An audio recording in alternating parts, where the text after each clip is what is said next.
Quand Dieu va révéler la vérité, ton inquiétude te pousse à te cacher, mais il te demande de regarder maintenant. La révélation arrive souvent comme une miséricorde, pas comme une punition. Reste avec moi. Tu vas voir dans les prochaines minutes ce qui peut tout changer. Le prochain signe rend la vérité impossible à ignorer.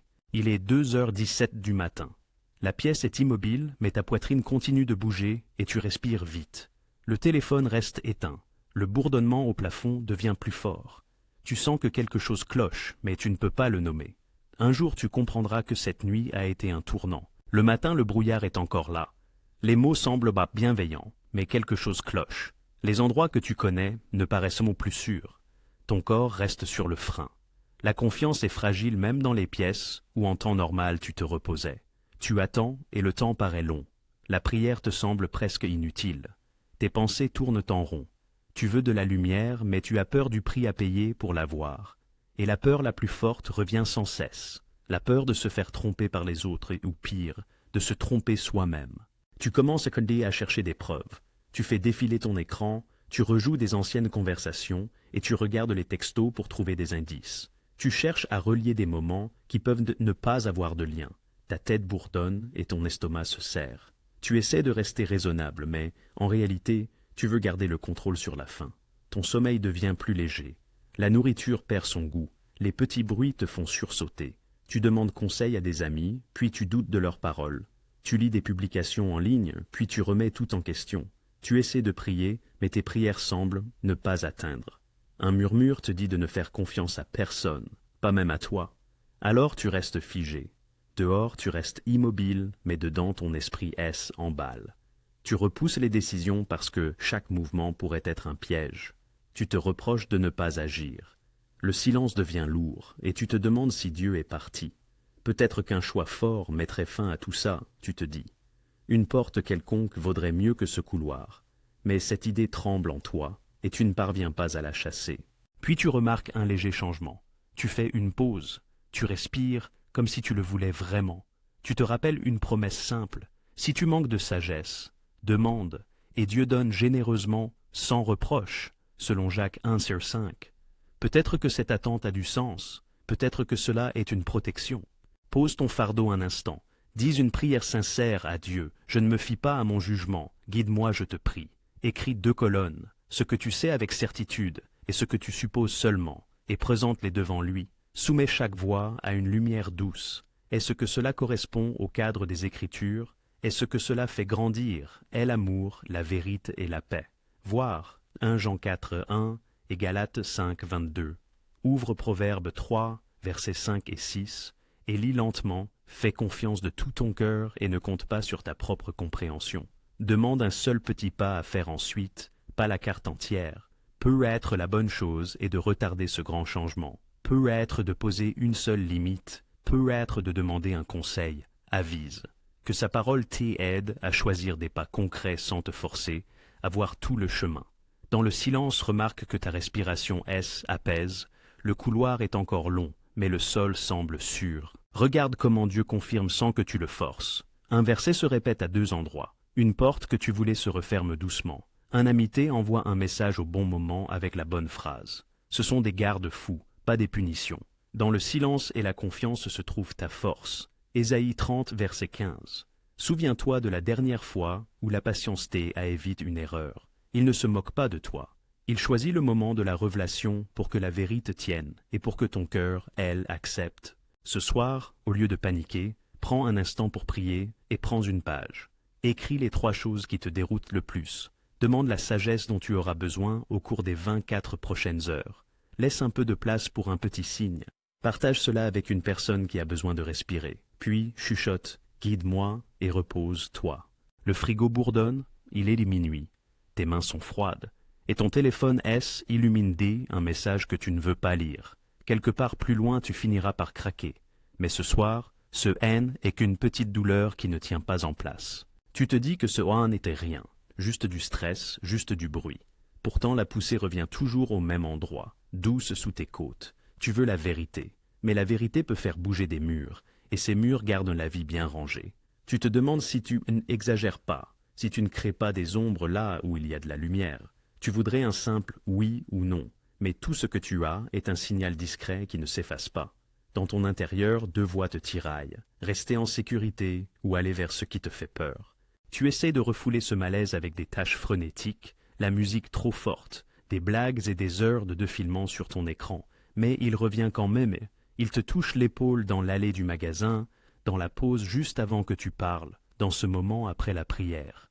Ton estomac se serre pour des petites choses, un mot qui sonne trop lisse, un sourire qui ne se voit pas dans les yeux, un plan qui change sans raison claire. Tu te rappelles les fois où tu as eu tort et la honte qui a suivi, et tu redoutes que cela recommence. Tu te rappelles aussi les fois où tu avais raison et le prix que cela a coûté, et tu as peur de cela également. Tu demandes à Dieu un signe clair, mais ce que tu reçois est un murmure qui dit « Attends, regarde, écoute ». Alors un souvenir remonte, si on doit cacher quelque chose cela pèse, si on doit tout précipiter, on est loin de la paix. Ton cœur sait quand une limite a été franchie, mais ton esprit trouve des arguments, monte un dossier et cherche des excuses. La mise en garde reste là, elle ne crie pas et elle ne part pas. Tu arrêtes de courir, juste pour reprendre ton souffle, tu murmures « Dieu s'y sait » et toi, parle encore, et dis-le clairement. Une phrase simple revient à ton esprit « Mes brebis connaissent ma voix ». Tu choisis de prendre ce frisson comme un don et non comme une menace. Fais de la place pour le silence et dis ce qui ne va pas. Écris une phrase sur le problème pour qu'il ne puisse pas se cacher. Demande la sagesse comme Jacques le recommande et fais confiance. Dieu donne sans te faire honte. Teste ton intuition. À la lumière de la paix du Christ, ton âme devient, elle, plus douce vers la lumière, ou as-tu plutôt envie de te cacher et de te précipiter?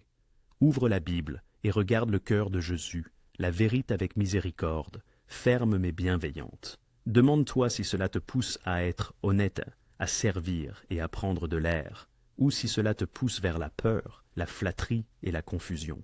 Parle à une personne sage et de confiance qui aime la vérité plus que prendre parti. Fais un petit pas vers la lumière, pas un bond, juste un pas.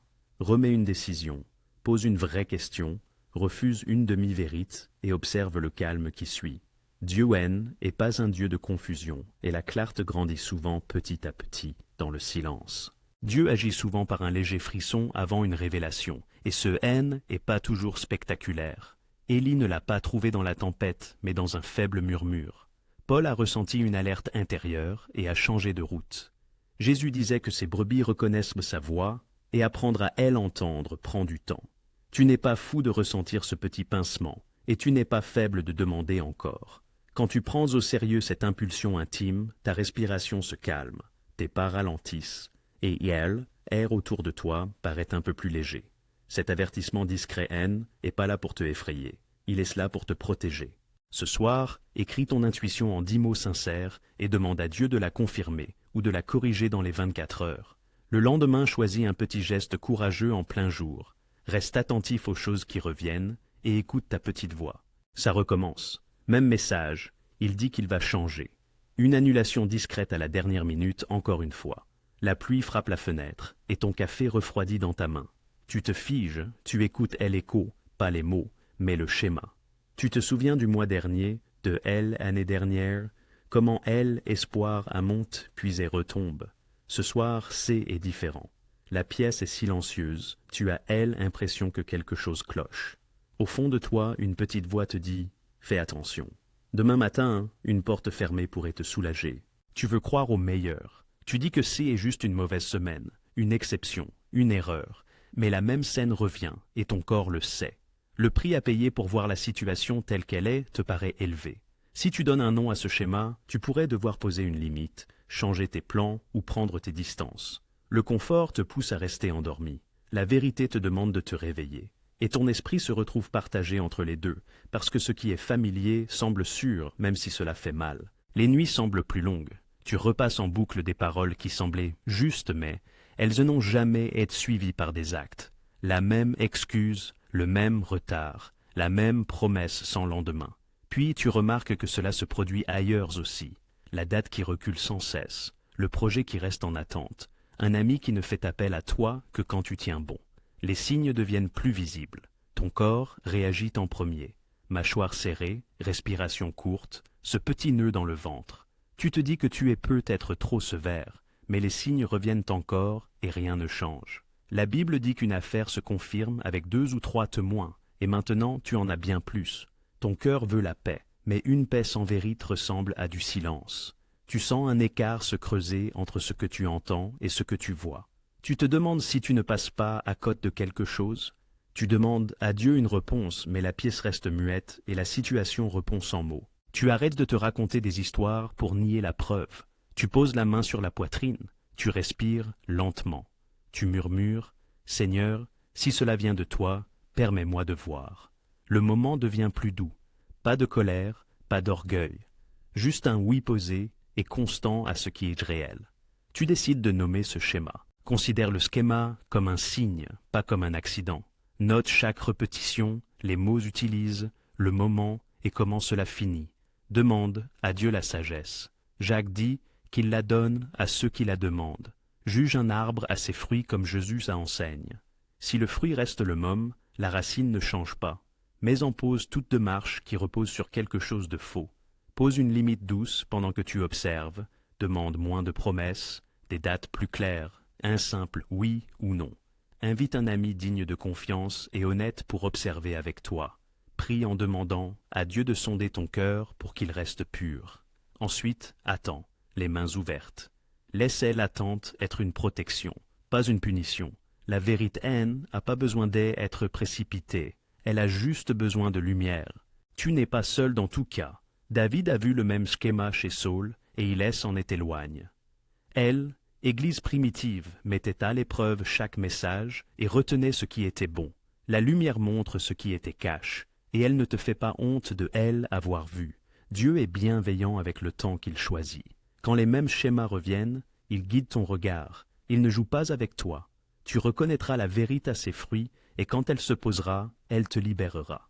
Ta paix te semblera à nouveau authentique, pas fragile ou chancelante, mais profonde et calme. Ce soir, nomme 3 choses qui reviennent sans cesse, et confie ces choses à Dieu. Demande 2 confirmations claires, et fixe une petite limite que tu pourras tenir. Si la porte se coince, laisse-la se coincer. Si le masque commence à se fissurer, laisse-le se fissurer. Continue à marcher avec celui qui t'aime vers la lumière. Le schéma est maintenant visible. Choisis de le voir et prépare-toi à ce qui vient. Ta main sur la poignée, le plan en place, le cœur serein. Ton téléphone affiche un message. La réunion est reportée. À travers la vitre, une personne sourit, mais ses yeux ne sourient pas. Tu remarques une petite fissure, ton estomac se noue. Dans quelques heures, tu remercieras le ciel que cette porte soit restée fermée. Ces derniers temps, les paroles et les actes ne correspondent plus. On te promet beaucoup de choses, et ensuite, il n'y a rien qui suit. Juste au moment où tu fais des efforts pour avancer, les projets restent bloqués sans raison apparente. Tu as peur de perdre du temps, tu as peur d'être trompe. Le masque commence à se fissurer et attendre te pèse de plus en plus. Tu veux savoir la vérité maintenant. Pourtant, toutes les portes que tu ouvres restent fermées. Tu te demandes si c'est une punition ou autre chose. Tu essaies de réparer. Tu appelles plus, tu envoies des messages plus longs, tu présentes des excuses timides. Tu te dis que tu te fais des idées, mais les mêmes phrases reviennent et les mêmes résultats aussi. Des sourires sans confiance, des intentions qui ne mènent à rien. Les nuits deviennent longues. Tu restes éveillé, tu repasses leurs mots en boucle et tu vois ce que ton cœur avait remarqué en premier. Un non discret sous un oui bruyant. Tu persistes et les gonds gémissent. La porte refuse de bouger. La peur monte, et si tu ratais ta chance, et si Dieu se taisait, et si tu étais le problème. Un autre plan cale à la dernière minute, une promesse file entre tes doigts. Tu te souviens d'une phrase entendue autrefois, rien de caché ne reste caché pour toujours. Pourtant, elle attente fait mal. Tu détestes le délai, tu détestes l'espace vide où devrait se trouver une réponse. Je me dis parfois une chose simple, et si le retard ne était pas une punition, mais une protection? Et si la fissure était de la miséricorde et non un drame? Reste immobile un instant, écoute ton esprit, recule un peu de la porte et regarde. Tu ralentis ta respiration, tu arrêtes de forcer les choses. Tu commences à te fier aux fruits et pas au charme. Tu écoutes les actes et pas les promesses toutes neuves. Tu laisses du temps parce que la vérité ne craint pas le temps. Tu pries et tu dis « Jésus, si ce haine est pas de toi, laisse le S effacer. Si c'est est de toi, garde-le et garde-moi. » Tu poses une petite limite simple et claire, montre-moi. Ne me vends pas du rêve. Et dans le temps qui suit, les fissuresses agrandissent. Un détail se révèle, une histoire change, un masque tombe un instant et tu vois la racine. En attendant, tu repères ce qui avait besoin de lumière. La paix revient doucement, pas comme la peur. Les bonnes portes commencent à paraître différentes, plus légères, plus sûres. Les portes qui te sont destinées ne demandent pas qu'on les force. La confirmation arrive sans que tu doives la chercher. Un ami partage la même inquiétude que tu gardais en toi. Un verset te revient et te rassure. Il dit « Attends le Seigneur, sois fort, et que ton cœur prenne courage. » Tu te souviens de Joseph, retenu pendant des années, puis présenté devant le roi en un seul jour. Dieu ne se montre pas lent comme nous le pensons. Il est patient et précis. Tout commence à avoir du sens, les fissures montrent ce qui est faux, et ces retards empêchent que la situation ne grossisse. Ton cœur se calme, la lumière se repent, la peur perd du terrain. Si tu sens des fissures ou que les choses prennent du retard, ne te précipite pas pour ouvrir la porte. Fais une pause, respire, prends un peu de recul. Demande-toi où les paroles et les actes ne correspondent pas, quelle porte fermée pourrait te protéger. Prie le psaume 27, verset 14, et attends encore une veille. Écris une seule limite. Que Dieu garde tes pas. Dès aborde la protection, puis la vérité se révélera. La nuit est calme, la pièce est silencieuse.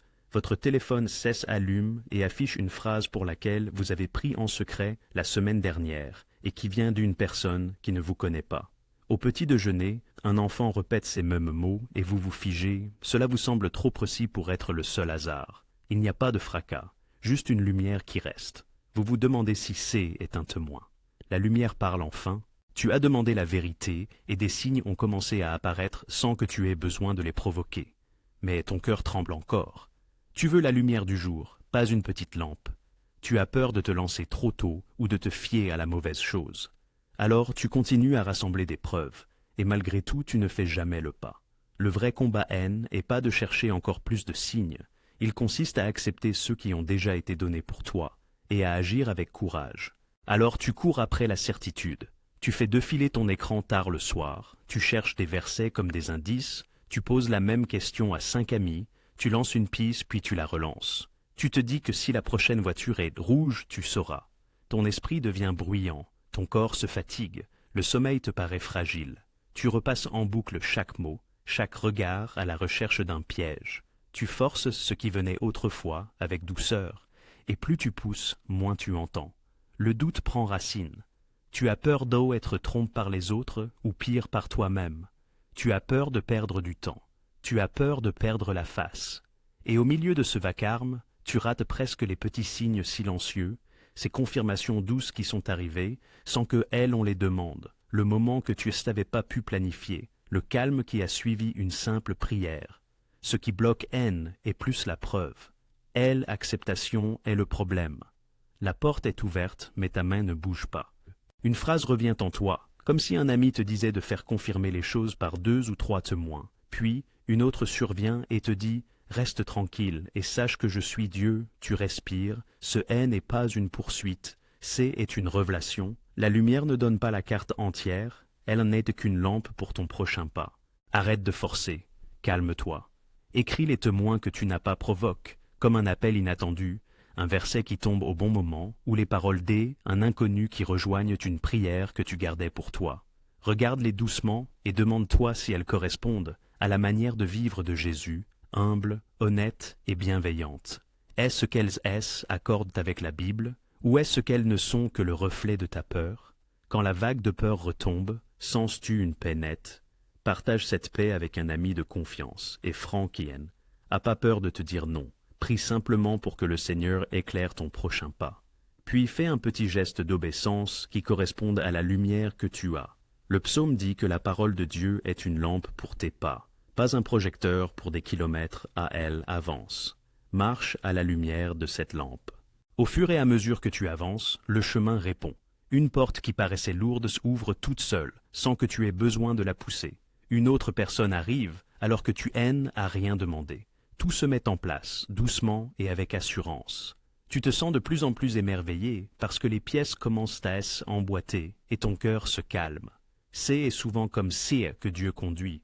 Il donne assez de lumière pour que tu puisses choisir, assez de témoins pour que tu puisses faire confiance, et il éclaire encore davantage au fur et à mesure du chemin. Prends 10 minutes au calme aujourd'hui. Fais la liste des personnes que tu haines à pas forcer. Choisis un pas courageux et bienveillant pour les honorer avant la fin de la journée. Dis Jésus, guide-moi. Ensuite, mets-toi en mouvement. Laisse la prochaine lumière te trouver en mouvement et laisse le courage être plus fort que la peur. La pièce reste immobile, puis tout commence à trembler. Un cadre se penche, un secret finit par se montrer, comme de l'air froid qui passe sous la porte. Tu retiens ton souffle, voilà le moment que tu espérais et que tu redoutais. Tu le sens dans ta poitrine, ce tremblement juste avant que la vérité arrive. Si la vérité se montre, qui seras-tu ensuite? Un ami, un enfant, une personne croyante ou quelqu'un qui ne se reconnaît plus? Tu fais tout pour que les morceaux tiennent. Tu prépares des réponses. Tu imagines toutes les issues. Et pourtant le sol bouge encore. La vraie bataille ne porte pas sur les faits. C'est une question de timing. La pendule de Dieu te dit « Attends ». La peur te pousse à prendre le volant. Les nuits deviennent plus longues. Tu fais défiler ton écran à la recherche de signes. Puis, tu caches ton téléphone comme si celui-ci était en feu. Tu repenses en boucle aux paroles de la semaine précédente et à celles de l'année précédente. Elles sonnent désormais autrement. Des portes qui devraient s'ouvrir restent bloquées. Des visages qui souriaient se figent.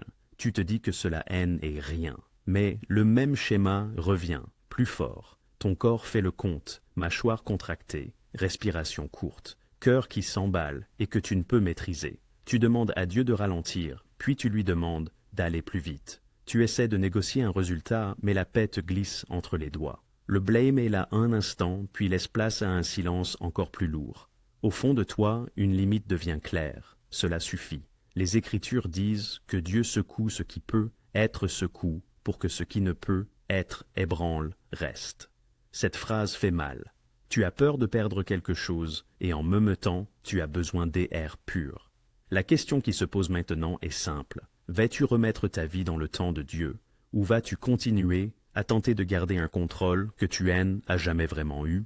Tu te tais et tu écoutes. Tu prends une inspiration, puis une expiration. Une prière simple se forme, douce et sincère. Seigneur, je ne serai pas en conflit avec le temps que tu choisis. Que la vérité demeure, et aide-moi à rester fidèle à la vérité. Souviens-toi, la vérité te rendra libre. Quand la vérité se révèle, ralentis. Ne te précipite pas pour punir, prouver ou te mettre en avant. Laisse la vérité se dire pleinement, même si tes mains tremblent. Demande à Dieu miséricorde et justice en même temps. Dis la vérité avec des mots calmes. Pose des limites simples et claires. Fais le prochain pas qui est juste. Ne cherche pas à faire toutes les étapes d'un coup. Cherche des conseils sages qui alimentent pas ta peur. Il est normal de se sentir secoué et en même temps de rester solide. Ton identité ne se résume pas à une rumeur, à un rôle ou à l'histoire que tu t'es et racontée. Ton identité repose sur le Christ, il te soutient. Quand tu lâches le contrôle, tu mènes et pas abandonnes. Tu es soutenu par Dieu. Des personnes sont passées par ici. Pierre a craqué sous le poids de la vérité. Il a pleuré et Jésus est venu sur le rivage pour le relever avec douceur. Joseph a dû faire face à une révélation douloureuse, mais avec le temps, Dieu en a tiré quelque chose de bon. La Bible dit que la vérité te rend libre, et la liberté fait parfois mal avant de guérir. Les secousses ne cherchent pas à te détruire, elles servent à enlever ce qui est pas réel pour ne laisser que l'essentiel. Ce qui reste après la secousse est ce en quoi tu peux avoir confiance. Ce soir, ouvre les mains et dis « Seigneur, je lâche prise ». Demande que on te montre ce qui est vrai pour toi maintenant et donne-moi du courage. Cette semaine, fais attention aux petits frissons et à la porte qui s'ouvre clairement. Choisis de lâcher prise plutôt que la peur. Marche vers la lumière. La pluie vient de cesser, ta fenêtre est ouverte et on sent la pierre et la verdure. Des cartons jonchent le sol. Ton téléphone est posé écran vers le bas. Après la révélation, le monde est silencieux, mais ta poitrine ne se tait pas. Tu respires lentement et tu attends le prochain battement. Un soulagement est venu, oui, yes, mais le chagrin était là aussi. Tu veux la paix, pourtant tu restes sur tes gardes. Un peu d'amertume se glisse dans de petites pensées. Tu repasses en boucle de vieux mots. Tu cherches le moment que tu as manque. Tu as peur de te faire avoir encore, même par ton propre espoir. Le sommeil est léger. La confiance est fragile. Elle tient comme du verre fin. Tu te demandes si l'air pur remplira un jour vraiment tes poumons, ou si ce nouveau chemin se refermera comme les autres. Alors tu essaies de réparer les choses en cherchant à en savoir plus, tu fais défiler des messages, des images figées, des rumeurs, même des demandes de prière qui ressemblent à des commérages. Tu imagines des discours que tu ne prononceras jamais. Puis tu te retournes et tu te tais. Tu deviens engourdi par le travail, par les écrans, par un sourire qui ne rejoint pas tes yeux, ton cœur dit plus jamais et il monte un mur de 2 briques de trop. Et pourtant, la liberté semble loin à mesure que le mur grandit. La vérité rend libre, mais si tu ne la mets pas en pratique, les anciennes chaînes reviennent sous une autre forme. Jean 8, 32. Le contrôle promet la sécurité, mais il ronge ta joie. La colère donne du feu, mais elle te brûle les mains. Même la Bible pèse, et la prière la plus simple devient difficile. La maison est silencieuse, mais en toi la tempête continue de tourner. Tu te demandes si Dieu a apporté la révélation. Pourquoi le calme est si fragile? Tu remarques un petit détail. La lumière du soleil sur le parquet est chaude et apaisante contre ton dos. Dehors, un oiseau essaie un nouveau chant. Tu murmures « Sois tranquille » et sache en repensant au psaume 46, verset 10. Et ton souffle se calme. Tu le sens. Dieu ne te presse pas. Il n'est pas en colère. Il est là. La guérison commence doucement. Un matin calme avec les fenêtres grandes ouvertes. Parfois, un vrai cri qui ne te fait pas honte. Tu dis ce qui a causé ta blessure et tu bénis ton propre cœur parce que tu as survécu. Tu pardonnes pour te libérer, pas pour dire que cela était bien. Et tu remets ce poids entre les mains de Dieu, selon Éphésiens chapitre 4, verset 32. Tu demandes un cœur pur encore et encore, comme le dit le psaume 51, verset 10. Tu poses une limite bienveillante, puis tu la respectes. Tu choisis un repos sincère plutôt que de rester en alerte en permanence. Tu laisses la lumière toucher ton emploi du temps, une promenade, en lisant un verset, un repas avec une personne de confiance. Tu parles à Dieu comme à un ami, pas comme à un juge. Tu te souviens que le retard a parfois protégé, pas puni, et que maintenant le rythme peut être plus doux. Pas à pas ton âme trouve un nouveau rythme, ni fragile, ni aveugle, juste stable. Il y a des signes discrets mais bien réels. Le nœud au ventre se desserre et reste desserré plus longtemps. Le rire revient en petits éclats. Un passage des Écritures tombe au bon moment, clair et bienveillant. Un ami confirme ce que tu pressentais, sans que tu aies besoin de le demander. Tu te réveilles avant que le réveil ne sonne, et tu ne redoutes pas la journée. La paix qui garde ton cœur commence à tenir, même quand les nouvelles défilent, et que de vieilles voix remontent. Philippiens 4, verset 7. Tu réalises que la vérité ne t'y a pas écrasé. Elle a dégagé l'air pour que tu puisses respirer et marcher de nouveau avec Dieu. Aujourd'hui, fais un pas léger sur ce nouveau chemin. Ouvre une fenêtre, respire un peu. Dis simplement « Je te remets cela en priant ». Fixe une limite simple et respecte-la. Lis le psaume 23 à voix haute, lentement. Avance ensuite léger, mais bien ancré. La tempête est passée, marche dans l'air pur qui t'a été donné.